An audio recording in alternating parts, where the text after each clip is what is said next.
It started with one tap, one single unfollow on Instagram. That's it. That's how this whole thing began. And I know how ridiculous that sounds. I know we've reached a point in 2026 where grown adults are analyzing professional basketball trades based on who somebody follows on social media. And yes, I hear myself. But stay with me, Lakers fans, because sometimes the smallest breadcrumb leads to the biggest domino. And tonight on the show, an ESPN insider followed that exact trail of breadcrumbs to a conclusion that made me sit straight up. Because the player at the center of this little mystery is a former all-star, a guy with as much raw talent as almost any guard in basketball, and the destination being whispered is Los Angeles. Here's what happened.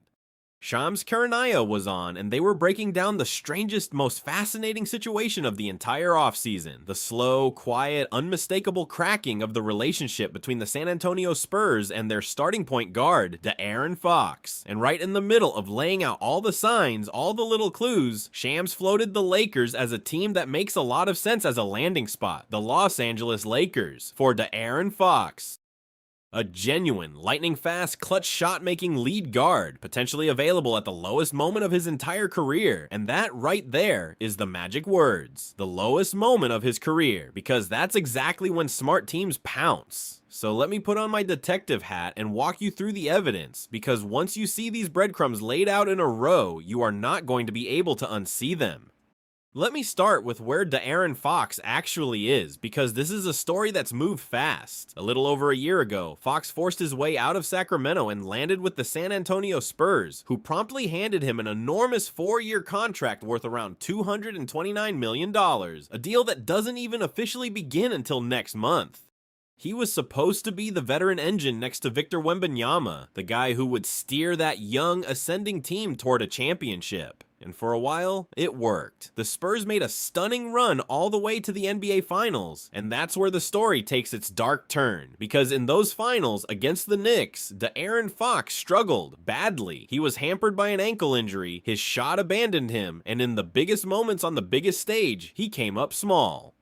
There was a costly late-game blunder in Game 4 that fans will not soon forget. The Spurs lost the series, and a huge chunk of the blame landed squarely on Fox. So here's breadcrumb number 1, a star coming off a humiliating, confidence-shaking finals collapse with the whole basketball world questioning him. Breadcrumb number 2, that contract, nearly $230 million, paying him around $50 million a season, rising to over $60 million by the end.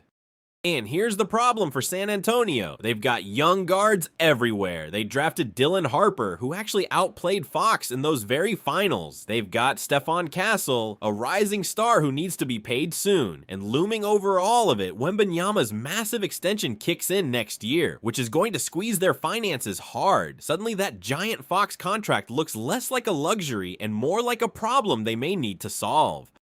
Multiple reporters have now named Fox as the Spurs' most likely trade candidate this offseason. And breadcrumb number 3, the one that set the whole internet on fire, De'Aaron Fox unfollowed the San Antonio Spurs on Instagram. Now on its own, that's nothing. Players follow and unfollow teams all the time.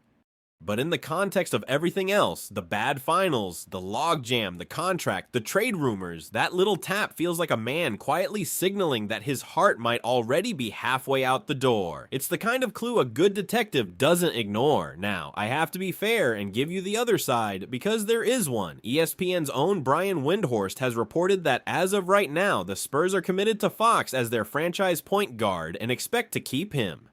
So this is not a done deal, not even close. But here's the thing about these situations. The official line is always, we're committed, right up until the moment they're not. The smoke is real, and where there's this much smoke, smart teams start sniffing around for the fire. So now let me tell you who the Lakers would actually be getting, because this is where the buy low magic comes in. Forget the finals for a second. De'Aaron Fox, at his best, is one of the most electric guards in the entire NBA. He is lightning fast, arguably the fastest player in the league end to end, a downhill terror who gets to the rim at will and finishes through traffic. He's a former all-star and an all-NBA player. He's got a genuine clutch gene, a guy who has hit massive shots in massive moments throughout his career. And he's improved as a shooter to the point where he's a real threat from deep. This is not a washed player. This is a 28-year-old in his prime, supremely talented lead guard who just had one bad month at the worst possible time. And one bad month is exactly what drops a star's price from untouchable to gettable. So now let's talk about why the Lakers, specifically, because there's a fascinating wrinkle here. But first, let me give you some real detail on just how good this guy has been, because the buy low case lives or dies on it. Go back a couple of years to Sacramento, and De'Aaron Fox was a legitimate star. He made an all-star team. He made an all-NBA team. He averaged around 25 points a game in his best season and dragged a long-suffering Kings franchise back to the playoffs for the first time in nearly 2 decades. He earned a reputation as one of the most clutch players in the entire league, a guy who genuinely wanted the ball in the final seconds, who hit dagger after dagger in winning time.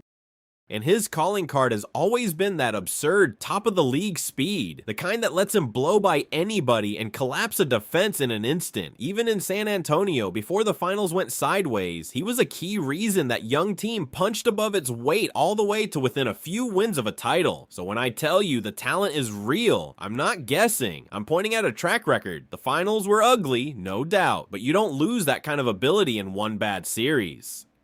It's still in there, and it's available right now at a fraction of what it would normally cost. That's the entire premise. Here's the Lakers' situation, and it's why this is so interesting. They are built around Luka Doncic, a generational offensive engine. They've got Austin Reeves, who they hope to re-sign, but here's the intriguing part. There's real reporting that other teams with cap space are circling Reeves, and the situation isn't a guaranteed lock. They've got the eternal LeBron James question hanging over everything, and their roster has a clear need for more dynamic shot creation and athleticism around Luka. Now, imagine for a second that the Reeves situation gets complicated, that he draws an offer the Lakers can't or won't match. Suddenly, the Lakers need a co-star guard next to Luka, and a buy low swing on a player of De'Aaron Fox's caliber becomes a very, very interesting option. Picture it. Luka Doncic is a methodical half-court maestro, one of the best to ever do it. But the Lakers can be slow, can bog down, can lack a jolt of pure speed and rim pressure. De'Aaron Fox is the exact opposite of slow. He's a blur in transition, a guy who can push the pace, attack the rim, and create easy offense with his speed alone. Pair that downhill explosiveness with Luka's size and passing, and you've got a backcourt that can beat you in 2 completely different ways, methodically in the half-court and frantically in the open floor. Fox can play on the ball when Luka rests, solving the age-old problem of the offense dying when your star sits, and he can play off of Luka's gravity when they share the floor, attacking closeouts and finishing lobs and cuts. On talent and fit of styles, it's a genuinely tantalizing pairing. So now let's talk about how this would even work, because the contract is the giant obstacle, and I won't pretend otherwise. That $229 million deal is a beast. To trade for Fox, the Lakers would have to match a salary of around $50 million, which is enormous. That likely means a deal built around significant outgoing salary, potentially including a Reeves sign and trade if he's leaving anyway, plus other contracts and maybe draft capital. It would be complicated, and it would require the Lakers front office to get genuinely creative. But here's the flip side, the buy low flip side. Because Fox's stock is at rock bottom right now, the Spurs would not be able to command a king's ransom in actual assets. The cost in players and picks would be far lower than it would have been a year ago. So the deal is hard because of the money, but cheap because of the timing. And the Lakers are a franchise that has never been afraid to take a big, bold swing on a talented star at a discount. And let me add one more piece of detective work because it tightens the whole case. Here's a detail a lot of people are missing. De'Aaron Fox does not have a no-trade clause in his contract, none.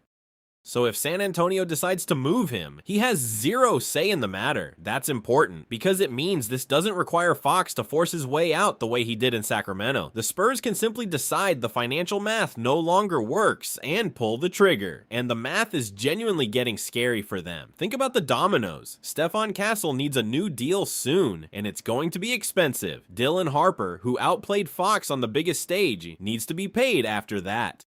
And Wembanyama, the centerpiece of the entire franchise, has a gigantic extension coming that will eat their cap whole. You cannot pay all of those players plus a $50 to $60 million point guard who just struggled in the finals. Something has to give, and the most logical thing to give is the expensive veteran whose stock just dropped and who quietly unfollowed the team on his way out the door. When you line up the contract realities, the roster logjam, and the body language, the picture that emerges is of a team that may have no choice but to explore a move, no matter what the official statements say today. But I told you I'd be honest with you, so let's take the doubts head on, because on this one, they're loud. The first and biggest objection is the finals. We just watched this guy melt down on the biggest stage. Why would we want that? And it's a fair fear. But here's the counter. He was playing hurt on an ankle injury, and one bad series at the end of a long season does not erase years of being an electric all-star level guard. Stars have bad finals and bounce back all the time. Betting that a 28-year-old in his prime rebounds from one rough month in a new situation with a fresh start is a smart bet, not a scary one. The whole point of buying low is that you're buying at the moment everyone else is scared. That's where the value lives. The second objection is the fit next to Luka. Two ball-dominant guards, neither known as an elite defender. We saw this exact debate with other names this offseason, and it's legitimate. But Fox is a different kind of guard than a pure on-ball creator. His speed and off-ball slashing let him complement Luka rather than just duplicate him, and his ability to run the second unit solves a real problem. The defensive concerns are real, and the Lakers would need to build the rest of the roster to cover for the backcourt. But the offensive ceiling of a Luka-Fox pairing is high enough to make chasing it worth it. The third objection is that monster contract. And yes, it's a lot of money for a lot of years, but the Lakers are a win-now team in the Luka era, and the question isn't whether the contract is perfect, it's whether the talent moves the needle toward contention. A healthy, motivated De'Aaron Fox absolutely does. And taking on a big contract for a star at a discount in assets is exactly the kind of trade-off a team chasing a title should be willing to make. And let me put this in the context of the conference they'd have to climb through, because it sharpens everything. The Western Conference is a gauntlet. It is wall-to-wall with elite guards and explosive offenses. And to survive 4 rounds out there, you need ball handling, you need shot creation, and you need someone who can break a defense down off the dribble when the game slows to a crawl in May. Luka Doncic is a master of the methodical half-court game, but a playoff series can become a grind where you desperately need a second creator to take the pressure off, a guy who can get downhill and draw fouls and manufacture points when the offense goes stagnant. De'Aaron Fox, even with all the questions, is exactly that kind of pressure release valve, and his speed is a weapon that travels in the playoffs because you can't scheme away pure quickness. Pair that with the simple reality that the West is an arms race, and standing still is the same as falling behind. The Lakers chasing a high upside, buy low star to put next to Luka isn't a luxury in that environment. It's the kind of aggressive move you almost have to make to keep pace with the monsters out west. So let me tell you where my head is at, and then I've got one final thought that I think is the real key to all of this. If this somehow happens, the Lakers add a genuine electric former all-star lead guard to play next to Luka Doncic, and they do it by buying at the absolute bottom of his value, right when the rest of the league is too busy mocking his finals to see the talent that's still there. Whether it pushes them to a title is the great debate, and reasonable people land on both sides.